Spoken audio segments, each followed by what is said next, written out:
Graças a Deus, bom dia, paz do Senhor Jesus, meus irmãos. Sejam todos muito bem-vindos ao meu canal. Eu sou Daiana Nascimento e é sempre uma alegria podermos estar aqui juntos para assim meditarmos na santa, bendita e poderosa palavra do nosso Deus e também fazermos orações a Ele. Este é o nosso devocional diário. Estamos aqui sempre pelas manhãs, com essa intenção, neste propósito de estarmos cada vez mais unidos em fé e fortalecendo as nossas vidas na presença do nosso Pai. Hoje, sexta-feira, 3 de outubro de 2025, e eu falo diretamente de Brasília, Distrito Federal. Que Deus em Cristo abençoe sua vida e de toda a sua família. Vamos seguir firmes na presença do nosso Deus, pois Ele nos chamou e Ele é fiel para cumprir em nós a sua boa, agradável e perfeita vontade. Não desanime nem desista, mas antes seja tudo conhecido diante do Senhor, como nos diz a palavra, com ações de graças, com louvor e em oração. Coloque diante de Deus, porque Ele é um Deus fiel. Ele é um Deus que não desampara aqueles que o buscam, aqueles que creem no seu santo, maravilhoso e poderoso nome. Se encha de gratidão.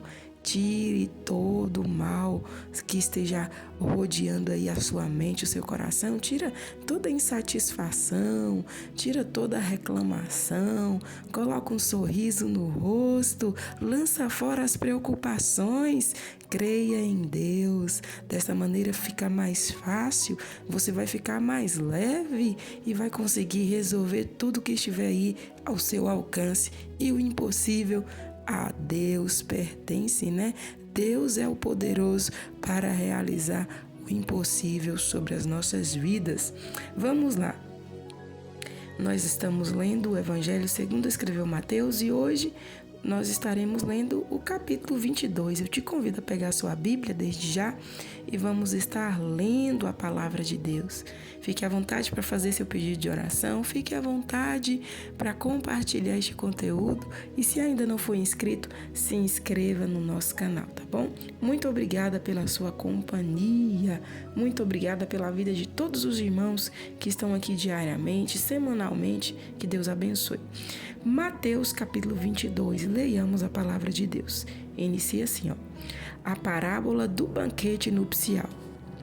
Jesus contou diversas parábolas para mostrar com o que se parece o reino dos céus, dizendo: o reino dos céus pode ser ilustrado com a história de um rei que preparou um grande banquete de casamento para o seu filho. Muitas pessoas foram convidadas pelos seus servos, e quando o banquete estava pronto, ele mandou mensageiros para avisar a cada um que estava na hora de ir, mas todos recusaram o convite. Então mandou outros criados e disse: digam aos convidados que preparei o banquete. Meus bois e meus novilhos gordos foram abatidos e tudo está pronto. Venham depressa para o banquete do casamento. Mas os que ele havia convidado não lhes deram atenção e foram tratar dos seus negócios, um para a sua fazenda, outro para o seu armazém. Outros bateram nos servos, os maltrataram e os mataram.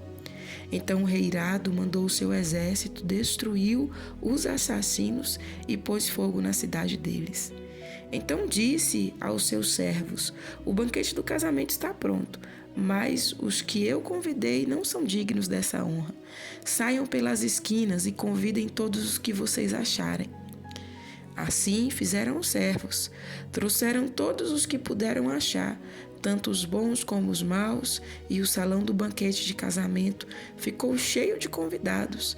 Mas quando o rei entrou para conhecer os convidados, notou um homem que não estava usando a roupa de casamento.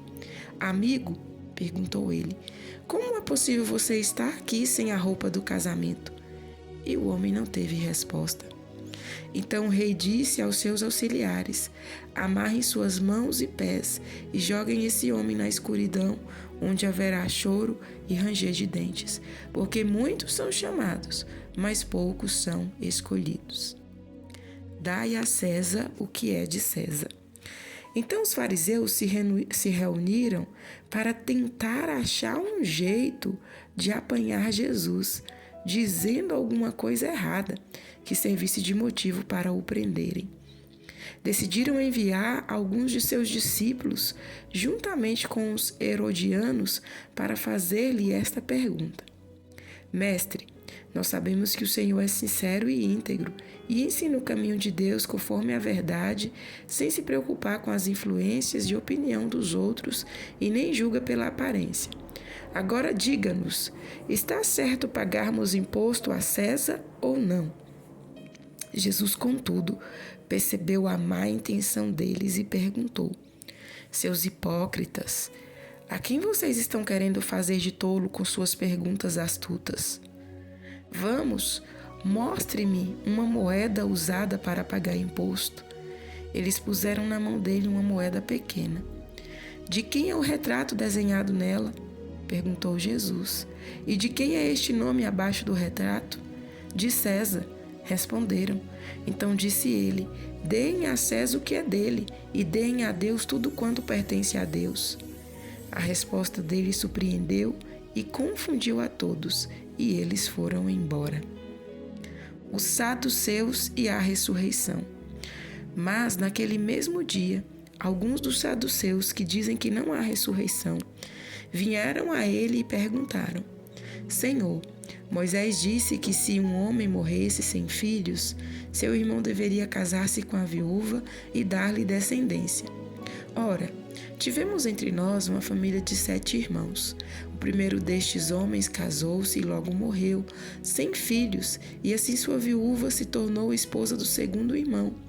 Esse irmão também morreu sem filhos, e a esposa passou para o irmão seguinte, e assim por diante, até que ela veio a ser esposa de todos eles. E depois ela também morreu. Então, de quem ela será esposa na ressurreição? Porque foi esposa de todos os 7. Jesus respondeu: O erro de vocês é causado pela sua ignorância das Escrituras e do poder de Deus. Na ressurreição, as pessoas não se casam, nem são dadas em casamento. Cada um será como os anjos do céu. E quanto à ressurreição dos mortos, vocês nunca leram as Escrituras? Não compreendem o que Deus disse a vocês? Eu sou o Deus de Abraão, o Deus de Isaque e o Deus de Jacó? Ora, Deus não é Deus de mortos, mas de vivos. O povo estava muito impressionado com as suas respostas. O maior dos mandamentos. Mas os fariseus, quando souberam que ele tinha derrotado os saduceus com sua resposta, pensaram em uma nova pergunta para apresentar a ele. Um deles, um mestre da lei, o pôs à prova com a seguinte pergunta: Mestre, qual é o mandamento mais importante da lei de Moisés? Jesus respondeu: Ame ao Senhor seu Deus de todo o seu coração, de toda a sua mente e de toda a sua alma. Esse é o primeiro e o maior mandamento. E o segundo em importância é parecido: ame o seu próximo como a si mesmo. Toda a lei e os profetas dependem desses 2 mandamentos. Jesus é o Senhor de Davi. Então, rodeado pelos fariseus, ele fez uma pergunta a eles: O que vocês pensam do Messias? De quem ele é filho? É filho de Davi, responderam eles. Então, por que Davi, falando sobre inspiração do Espírito Santo, chama-o de Senhor? Perguntou Jesus. Pois Davi disse o Senhor ao meu Senhor: Sente-se à minha direita, até que eu ponha os seus inimigos debaixo dos seus pés. Visto que Davi chamou-o de Senhor, como pode ele ser filho de Davi? Eles não puderam responder mais nada. E depois disso, ninguém mais tinha coragem de fazer alguma nova pergunta. Amém, meus amados? Finalizamos aqui a leitura do capítulo 22 do Evangelho segundo escreveu Mateus. E nós vemos aqui vários assuntos, né? Jesus ali sendo testado pelos religiosos daquela época, que queria achar algum erro nele para o prender, mas todas as vezes que eles iam, né, testar Jesus, eles que caíam no teste, porque Jesus soberano, Jesus é a própria sabedoria, né? E não tem como querer testar aquele que é santo, não tem como querer passar para trás aquele que é onisciente, onipresente, né? Aquele que tem todo o poder. E meus amados, diante dessa leitura, eu quero estar aqui destacando, né? O último teste ali que os fariseus fizeram com Cristo sobre o maior mandamento. Amar ao Senhor seu Deus de todo o seu coração, de toda a sua mente e de toda a sua alma. Como é necessário, como podemos fazer, né, vivenciar este mandamento? Porque Jesus resumiu toda a lei, né? E aqui ele fala, disso depende toda a lei e os profetas. Então Jesus resume tudo nesses 2 mandamentos. O primeiro de todos, amar a Deus, e o segundo, ao nosso próximo como a nós mesmos. E como é possível amarmos a Deus de todo o nosso coração? Isso é possível e é demonstrado através da nossa fé viva, né? Das nossas vivências, demonstrando que Deus, ele está acima da nossa vontade, dos nossos interesses. Deus, ele está acima das nossas amizades. Deus, ele está acima de tudo. E como eu posso vivenciar isso? É em tudo, vivendo a palavra. Vivendo conforme a palavra instrui, conforme a palavra nos mostra. E sabemos que a palavra, ela é diferente dos valores da terra, né? Enquanto a terra valoriza de uma maneira, o céu ele valoriza de uma outra maneira. Aqui na terra, muitos são valorizados pelos seus por ser muito orgulhoso, né? Por ter muitos bens, por ter influência, mas nada disso, né? Nada, vírgula. Alguns desses pontos não fazem mal. Por exemplo, a pessoa ser uma pessoa que tem muitas posses. Até aí tudo bem. Porém, diante de Deus, nada disso faz nenhuma diferença na questão de ter valor ou não diante dele. Porque Deus, ele valoriza aqueles que o honram, né? E diante de Deus, nós precisamos ter humildade. Nós não podemos ser pessoas orgulhosas, pessoas altivas, pessoas autossuficientes, pessoas que andam por aí humilhando umas às outras, com trapaça. Não, nada disso. Diante de Deus, isso é condenação, né? Mas se temos uma vida e cultivamos uma vida de humildade aqui eu não estou me referindo a pessoa ter pouco recurso, não. É uma pessoa ser amável, uma pessoa tratar a todos com educação, uma pessoa ter cuidado, ter amor, ter compaixão daqueles que estão em necessidade, passando por situações vulneráveis, ir lá e estender a mão. São essas questões de humildade, né? Ter humildade para aprender, para ouvir, para se corrigir, para se arrepender. Porque quem é exaltado, quem é cheio de orgulho, nunca reconhece que precisa se arrepender, que precisa melhorar. Mas os humildes sim reconhecem. E nós precisamos disso, meus irmãos, em nossas vidas. Pois dessa maneira, né, com humildade, com temor, nós estaremos sim amando a Deus acima de tudo, acima de todos. Estaremos dando o lugar que pertence a Deus na nossa vida, né? No nosso tempo, no nosso coração, Ele estará sendo exaltado. E logo todas as outras coisas, né, nós iremos conseguir cumprir, fazer, sendo que Deus está no centro das nossas vidas, né, no lugar devido, na nossa vida, no nosso tempo, no nosso coração, nas nossas finanças, tá bom? Essa é a nossa reflexão de hoje, que o Espírito Santo fale melhor em cada coração. São muitos assuntos a serem explorados, mas nos próximos evangelhos, porque sempre as histórias, né, se repetem nos evangelhos, a maioria delas nos evangelhos posteriores.